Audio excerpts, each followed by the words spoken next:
گرامی قدر حضرات، آج کی اس گفتگو کا مقصد یہی ہے کہ ایک عہد کر لیجئے اپنے پروردگار کے ساتھ، کیونکہ جو اللہ سبحانہ و تعالی کے ساتھ محبت کرتا ہے اللہ بھی اس سے محبت کرتا ہے، اور وہ کتنا خوش نصیب انسان ہے کہ جس کے ساتھ اللہ محبت کرتا ہے، کہ جس کے ساتھ اللہ الفت کرتا ہے۔ پیارے ساتھیوں، زندگی کا ایک وقت آپ کے پاس ہے، اس وقت کو کامیاب بنا لیجئے، اس وقت کو قیمتی کر لیجئے۔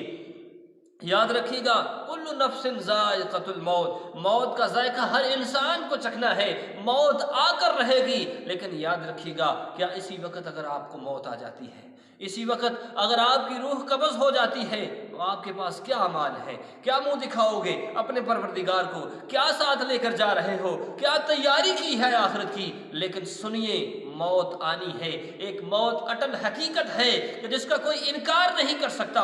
خود ہی سوچنا ہے کہ میرے سے پہلے بھی چلے گئے، کتنے اس جہان کے اندر بستے تھے، میرے دادا، میرے پردادا، میرے باؤ اجداد، کتنی نسلوں سے چلتا آ رہا ہے میرا تعلق، کوئی نہیں بچا، سب کو موت نے آ کر لے لیا، سب کو موت کھا گئی۔ لیکن وقت ہے، سانسیں چل رہی ہیں، گھڑی کی سوئی جو ہے ٹک ٹک کر کے بتا رہی ہے کہ اپنے آپ کو سدھار لے، اپنے وقت کو قیمتی کر لے۔ وقت کو قیمتی کیسے کرنا ہے کہ جب مسجد سے حی علی الصلاۃ کی آواز آتی ہے، سارے کام کاج کو چھوڑ دینا ہے اور پروردگار کی طرف چل پڑنا ہے، اور پروردگار کے حکم کی تعمیل کرتے ہوئے اپنے رب کی طرف جانا ہے، اور رب کے حضور اپنی پیشانی کو جھکا لینا ہے، نماز پڑھنی ہے۔